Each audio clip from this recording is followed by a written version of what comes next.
Welcome back, everyone, to the channel. I just want to say I appreciate you guys being here for just a couple minutes of your day. I appreciate you guys. This is a book review of Fahrenheit 451. From the title of the video, you guys already know. We're talking about Fahrenheit 451. We're talking about firemen, nothing else. This is one of the 3 books I wanted to read this year that was like a government control, where you really think, oh, this is what we're living in nowadays. First was Clockwork Orange. I think out of the 2 so far, which is Clockwork Orange and Fahrenheit 451, this is my favorite one out of the 2 of them. This one, it's just funny. I was telling my mom about this, but this book honestly does feel like there's a lot of things going on in this world that we are dealing with now that reflects with this book, especially the censorship stuff. That is a big thing. Granted, this is a little bit more extreme compared to what we live in now. What I've been seeing a lot in my life with social media, everything in general, yes, like censorship is like a really big thing. People getting blocked or removed on platforms if you don't agree with someone else's like ideals and everything is just crazy. So I'm like, I believe in freedom of speech, so that's why I'm like some people probably, but I'm just saying, like a general thing, I think a lot of people get attacked and censored so quickly nowadays, and a lot of us just follow along with it, which just kind of is crazy. And I never really thought too deeply about it until I read this book, and I sat back and really thought about how much is actually going on, like what is truly going on. And in this book, Montag is told that there's a war, but nobody really sees this war. No one actually seems to care about this war. And it makes me think about a lot of things in our world where we have these events going on. To me, I'm like, what if it was like the government like setting us up to distract us from what's truly going on? You know, it might be one of those things. Who knows? But I'm just saying, like, when you really sit back and think about like what's going on in our world, I kind of do like sit back and just think, what if this actually is going on in our time now? It's just scary to think about when you really think deep about it. Granted, with this one, it's pretty far off compared to what we're dealing with now. There's also like a silver line where you just see like how powerful books are and how books get banned.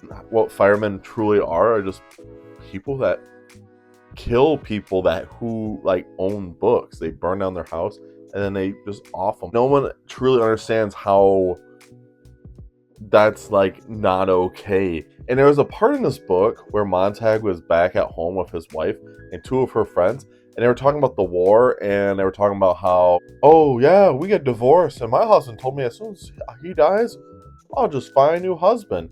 And my kids, I don't really care. I only see them once a week and all this. And it was like really sad with just the way that he writes the media of how this works, so just how technology absorbs us so much to a point where it's just depressing that we don't actually have too many social cues, and we have like just that instant gratification that's constantly rolling through our eyes, and we don't actually have human interaction as much as what we should have. Now, do I think a lot of these are a little extreme? Yes, of course they are. When I think about this kind of stuff, it's kind of what's going on now.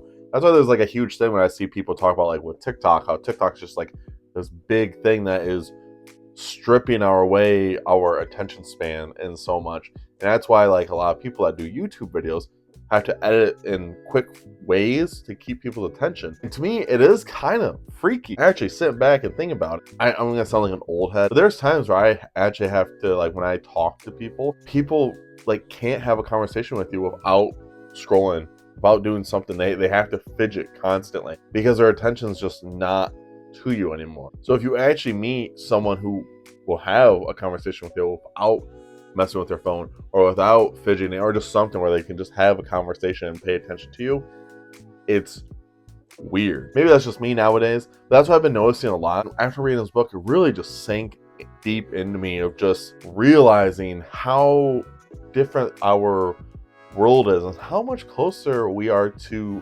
something like this. Now, do I think it will truly be like this? I have no idea. I really don't know. It could. It could. I'm not gonna be surprised if it does end up being like that. But it's just an eye opener, especially because this book was banned, and then unbanned, then banned, and unbanned. Because like I'm like, there's a reason why this book has been banned. Like there's reasons why some books are banned, because they are making us think about things. And that's what this book does. It does a lot of thinking. For like 160 pages, this book really lets you think about a lot of things that's going on possibly in our time. And especially when I think of the biggest ones for me is like the censorship is definitely like right in my face. There's been so many times where even on this platform of YouTube, you can't say certain things. You have to like word it differently just so you don't get in trouble with it, because it's like, oh, you're not allowed to say these words. Like, especially if you are talking about the serious subject of a matter. I was listening to a podcast about this the other day where you can't say certain words, even though it kind of strips away like the powerful meaning of it to actually have a good, healthy conversation about it. And I actually agreed with that, because I'm like, that is true. It strips away these conversations that you could have with people, but you can't because of what YouTube is doing. But at the same time, we're like, we have to constantly be producing, constantly do things for the channels that we're all making. I don't know. I'm just thinking about a lot of this after the fact of this book.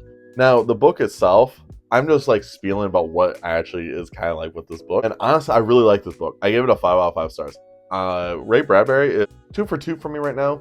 I don't know anything else from his works. I just know these are like his 2 most popular books, and I very much did enjoy them. Now, I'm probably going to do a poll maybe in a couple weeks of which other Ray Bradbury books I should read next, just because I really am enjoying his work. So I would like to see what else he has. Maybe he has more of these like really deep, thought-provoking books that I would like to dig into. If you guys made it to the end of the video, I do appreciate it. Make sure you guys check out all my socials down below, and make sure you guys stay safe, stay hungry, and tell someone you love them.